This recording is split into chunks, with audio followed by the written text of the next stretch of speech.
a dar a conocer un testimonio verdaderamente duro, verdaderamente difícil, un testimonio cruel, un testimonio despiadado. Queremos comentar que este material, desde luego, no es apto para niños y queremos hacer una atenta invitación a todos los padres de familia y a todos los adultos que nos están sintonizando en estos momentos para que lo vean con un amplio criterio. Esta es la verdad de César Neftalí, quien estuvo en una secta satánica durante 7 años. Conozcamos su verdad. Corre video. César, tú estuviste 7 años en una secta satánica. ¿Me quieres decir cómo llegaste ahí? ¿Cómo se te invitó?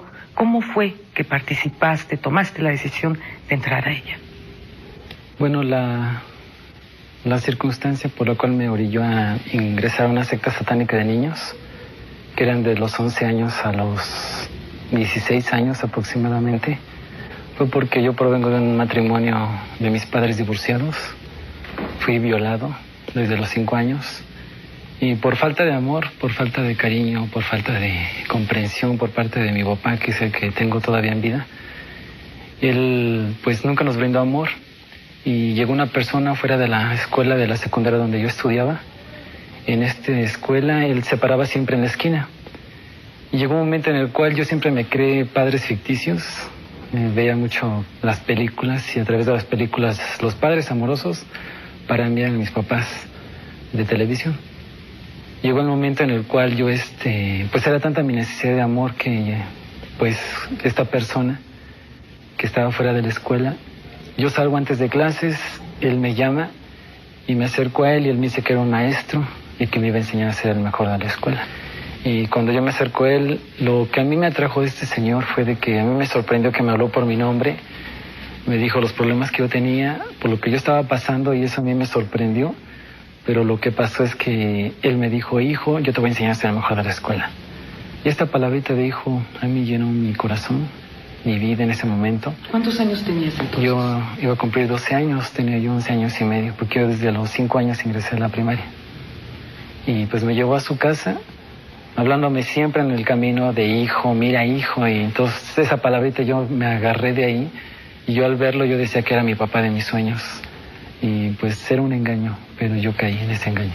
Pero dime una cosa, ¿nunca te dijeron en tu casa que no deberías de estar o de acudir con gentes que no conocías? No, de hecho mi papá, ahí nos criamos, pues ahora sí, por la gracia de Dios, nos criamos ahí porque mi papá, él trabajaba todo el día, y cuando yo llegaba a las 11 de la noche, mi papá ya estaba dormido, y yo me levantaba a las 5 de la mañana y mi papá estaba dormido.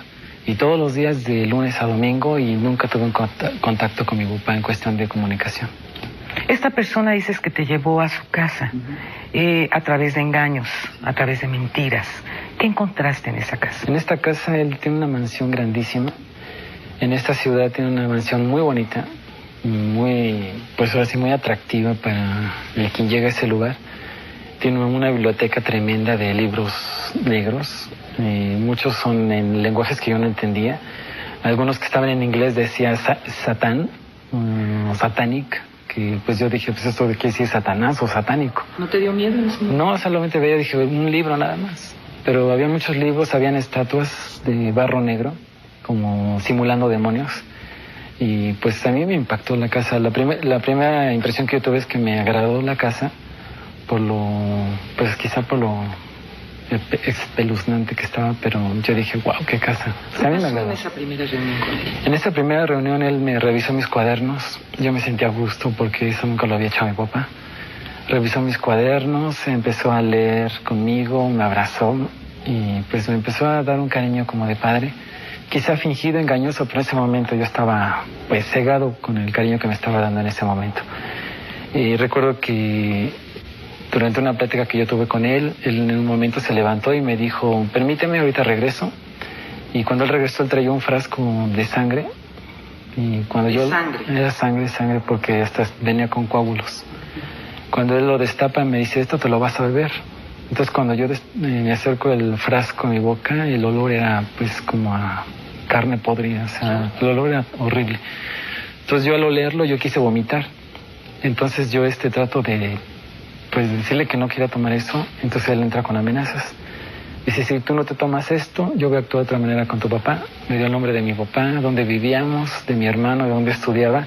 Y por miedo yo me lo tomé y no me supo nada más era el olor tan horrible que tenía, pero yo me lo bebí. ¿Qué reacción hubo en tu organismo al tomarte esto? Yo siento que tenía droga. Una droga especial porque me sentí diferente en cuestión de mi mente y de mi cuerpo. Y pues me fui a la casa, pero yo me sentía bien con lo que yo bebí, porque me sentía diferente como me sentía antes y quién sabe qué droga le puso, pero como que eso incitó a que yo siguiera yendo a ese lugar. ¿Continuaste yendo durante cuánto tiempo? Durante unos 4 meses. Después de eso me iniciaron. El proceso de iniciación, esto debe haber sido una experiencia muy, muy fuerte, porque nosotros tenemos conocimiento que dentro de estas sectas satánicas, inclusive se hablan de pactos de sangre. Cuéntanos qué fue lo que te pasó. Bueno, yo en ese momento, cuando yo llegué a este lugar, yo pensaba que era el único que estaba en esta casa, que yo no sabía que era una secta satánica. Cuando llego, recuerdo que toco la puerta y me abren otros chicos de mi edad. Y todos me dan una bienvenida y me dicen, no te sientas mal, todos estamos con los mismos problemas. Muchos eran por padres divorciados, golpeados, y todos estaban ahí, todos con problemas. Entonces yo me sentí a gusto porque dije, yo no soy el único, somos muchos. Entonces entré, convivimos un rato con sándwiches y muchas cosas. Y después dijeron, ahora sí, bajemos al lugar donde se te va a dar tu bienvenida. Entonces bajamos y eran cavernas en un subterráneo.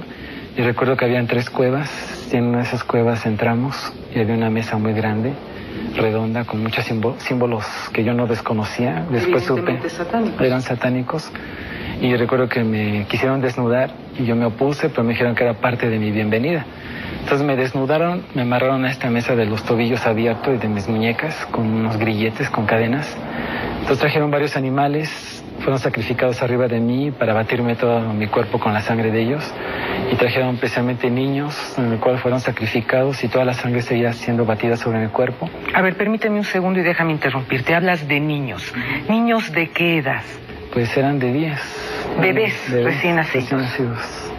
¿Y viste tú que sacrificaron a esos bebés? Sí, yo lo vi porque lo pusieron arriba de mi cuerpo y con una daga fue abierto y toda la sangre era batida sobre mi cuerpo. Y todos los chicos lambieron mi cuerpo para limpiarme de toda la sangre como parte del ritual.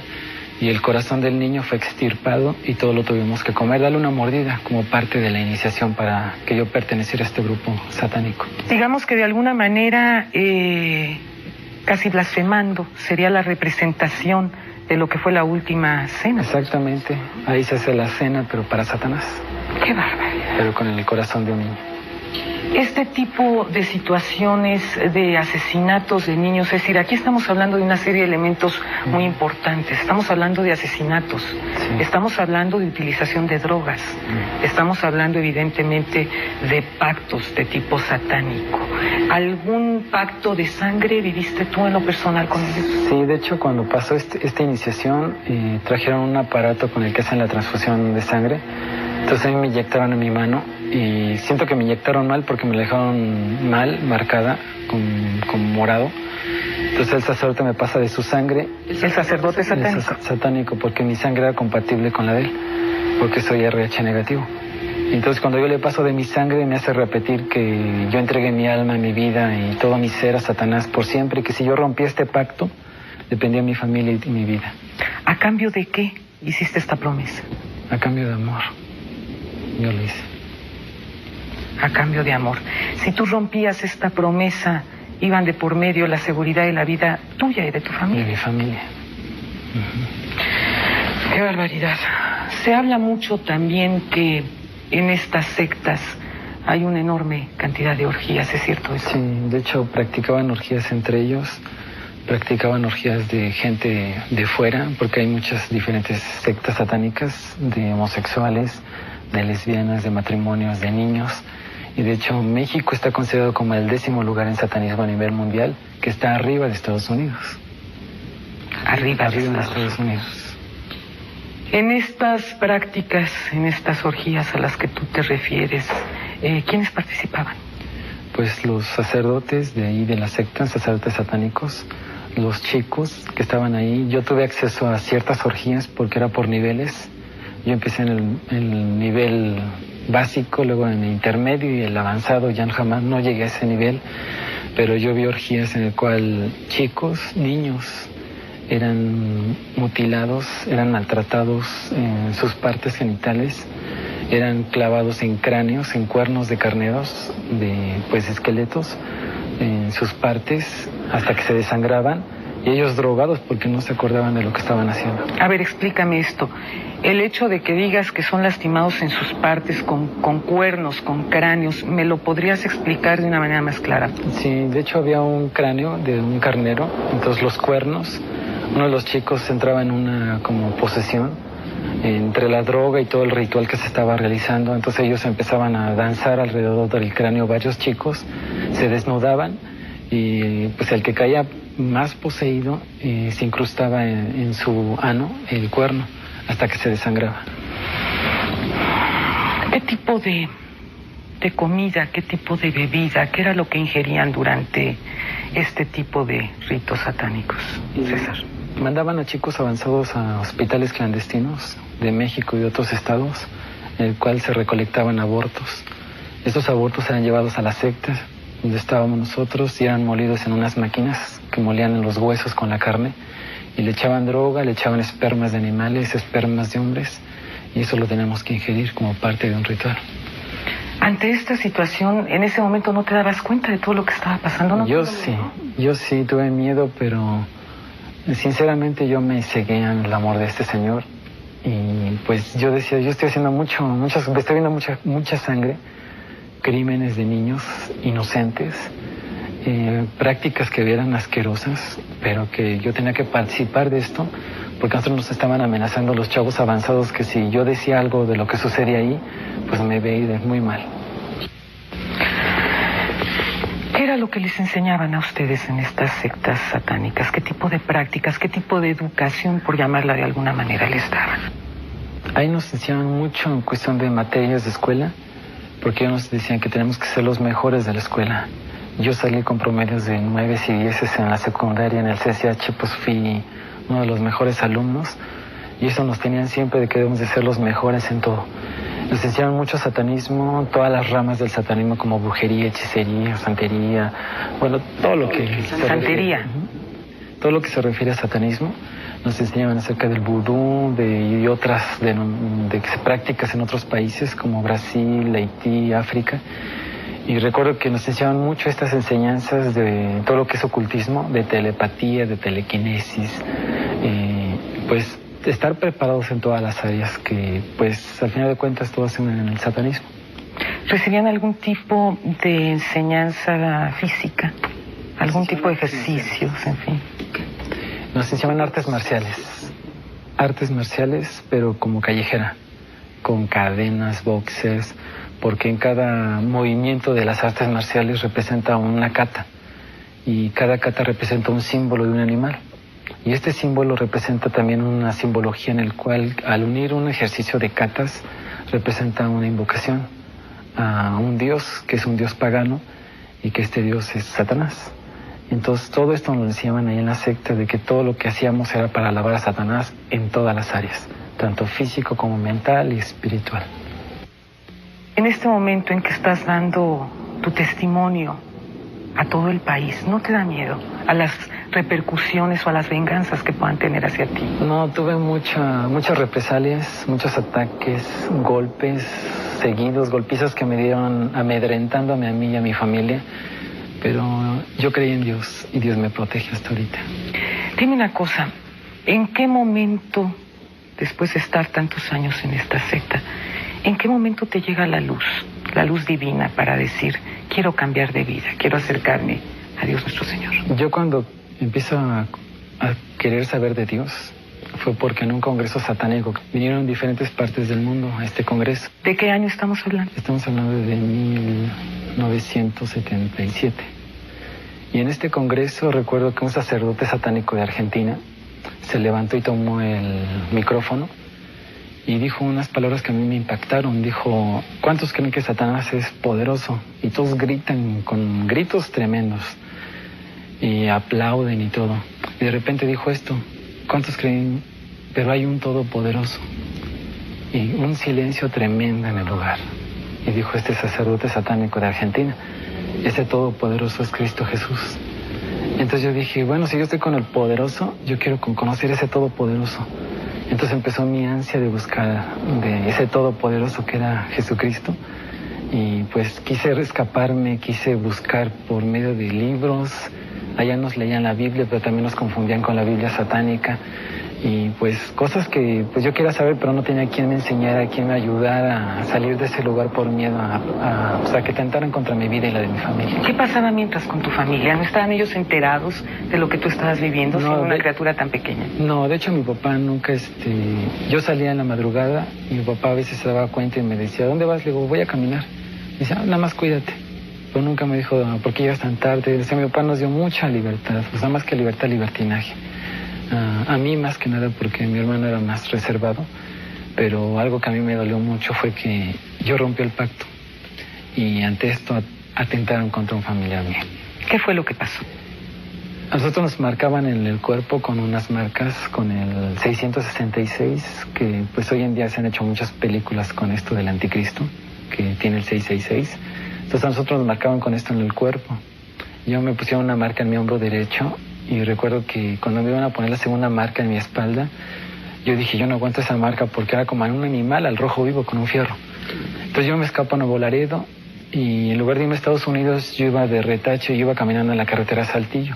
Entonces me encuentran en una camioneta, los mismos de la secta me golpearon, que casi mi rostro de la parte izquierda me la desfiguraron.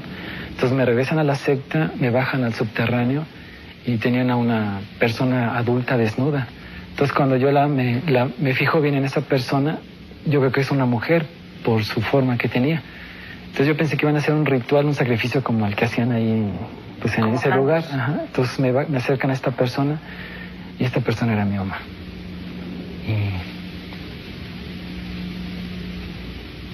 Sacrificaron a tu madre.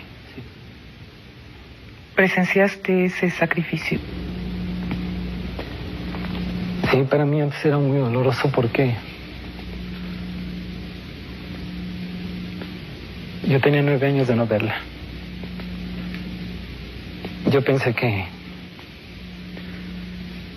le iba a encontrar en otra situación a mi madre, pero tuvo que ser así. Hay una parte de la Biblia que dice que Dios no nos puede probar más allá de lo que nos soportemos y que juntamente con la prueba Dios nos da la salida. Yo sé que esa salida fue Jesucristo cuando yo conocí de Él y ella fue abierta completamente porque yo había roto un pacto que a mí se me había olvidado por miedo. Cuando presencio esto, pues lo último que recuerdo es que toda mi cabeza quedó bañada en sangre. Y como ¿La sangre de ella? La sangre, porque me pusieron uno de sus pechos de ella. Entonces fue abierta con una daga, hasta escuché cómo tronaban sus costillas. Y lo último que recuerdo es que como una cachetada me pegó su corazón en mi cara. Y yo perdí conocimiento. Y recuerdo que, pues cuando volví en sí, yo pensé que había sido una pesadilla. Y cuando despierto bajo corriendo al subterráneo y veo toda la mesa batida en sangre. Y yo dije, no fue un sueño, fue realidad. Y yo le pedí a Dios en ese momento, le digo, Dios todopoderoso, ¿dónde estás? No sé, ¿por qué permites todo esto? ¿Por qué estoy en este lugar? Pero después de eso, yo huí de la secta y busqué ayuda a iglesias cristianas. ¿Encontraste al pastor Hugo? Al pastor Hugo. ¿Qué sucedió entonces? En ese entonces mi familia se empezó a alertar porque yo vomitaba mucha sangre. Mi familia no me creía porque yo no tenía dolores, sino simplemente vomitaba pura sangre sin comida. Grandes cantidades de sangre vomitaba. Mi familia cuando me vio, en ese momento que llegaron, me vieron vomitando sangre, se alertaron. Me recuerdo que me llevaron a la Cruz Verde y me diagnosticaron principios de tuberculosis. Me llevan a otro hospital en la Clínica 32 y ahí me hacen estudios y me dijeron que tenía una úlcera que se me había reventado. Y me hicieron muchos estudios, precisamente en el centro médico también estuve 4 meses, cerca de 5 meses internado. ¿En el Seguro Social? En el Seguro Social. Y me hicieron estudios de derrame cerebral, de estómago, de pulmones, me hicieron broncoscopía y broncografía. Me hicieron estudios de varices, que si yo tenía una varices exofagal, que si al toser se me abría la vena y provocaba el sangrado. Me hicieron todos los estudios y en todos salía yo negativo. Y los doctores, después de tantos estudios, ellos toman la opción de decir que esto es un problema espiritual. Sangrabas por los ojos, sangrabas también por los oídos. De los oídos, de los ojos, sangraba yo también de todo mi rostro, de la cabeza. Mi piel se abrió completamente de todo mi cuerpo. Tengo muy maltratada mi piel, desgarrada, como si me hubiera desgarrado un león. Y me quedo todas las marcas. A raíz de tus pláticas con el pastor Hugo, ¿cuánto tiempo pasó para que tú te pudieras liberar de todo eso que te estuvo dañando por tantos años? Porque yo me imagino que toda esta experiencia que nos estás compartiendo a nivel nacional en estos momentos debe de haber marcado tu vida, sobre todo el asesinato de tu madre. Sí, son cosas que te marcan para toda la vida. ¿Cómo poder sacar de tu alma ese coraje, ese odio y esos nexos con el satanismo, César? De hecho, pues algo que a mí me ha dado mucho valor es de que cuando yo acudí al pastor Hugo, mi familia acudió a pedir apoyo, ayuda. Recuerdo que pues pasaron muchas cosas. A mí se me salían bolas en todo el cuerpo, que era doloroso tener el cuerpo desgarrado al bañarme. Fue mucho sufrimiento físico. Mi cabeza a veces estaba descalabrada de tantos golpes que yo inconscientemente no recordaba. Pero lo que sí me motivó es que había un pasaje de la Biblia que me compartió el pastor Hugo que decía que en Cristo somos más que vencedores y nada nos separa del amor de Dios, nada. Entonces yo dije, bueno, yo quiero entrar a esa guerra, a esa batalla y quiero conocer de Dios, de ese Dios bueno que me hablaba el pastor Hugo y me comentaba. A mí me costó mucho trabajo aceptar las cosas de Dios por toda la enseñanza que yo tuve en casi cerca de 8 años, porque yo me regresaba y volvía a la iglesia con el pastor Hugo. No me fue fácil aceptar las cosas de Dios, pero yo quise conocer de Dios, quise entrar en esa lucha, en esa batalla.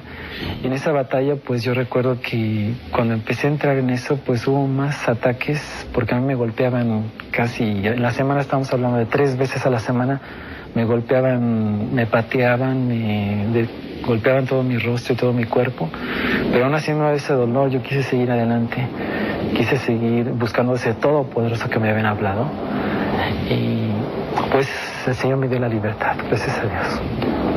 A veces quizá malinterpreta algunas cosas porque a veces yo lloro, pero no de tristeza, sino lloro de alegría. Porque después de haber hecho tanta maldad, quizá el recuerdo de mi madre, quizá eso me había vuelto loco, ¿no? Traumado, no sé, mal de la cabeza me hubiera quedado. Porque siempre tenía esa escena clavada en mi cabeza. Yo le pedí a Dios mucha paz, mucha tranquilidad, y yo siento que pues ahora en las cosas de Dios soy muy feliz. Ando compartiendo en muchos lugares donde me invitan, juntamente con otro hermano que es de República del Salvador, que se llama René López, que es un cantante, y que ahora nos hemos alternado juntos y hemos estado alabando a Dios. He estado compartiendo mi testimonio en muchos lugares y que no tengo miedo. Y a veces muchos me preguntan, ¿qué no tienes miedo en estar públicamente que te vayan a dar un tiro o te vayan a matar?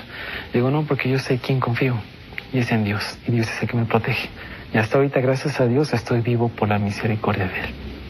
A veces que probamos muchas cosas, probamos drogas, y las probamos y muchas veces dice uno, pues me gusta la sensación que siente el cuerpo.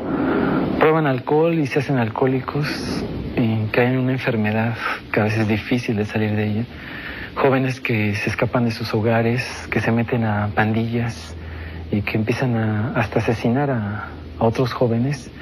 Yo quiero decirles que prueben de Dios, que lo prueben. A veces que decimos, no quiero nada de Dios, pero no lo han probado.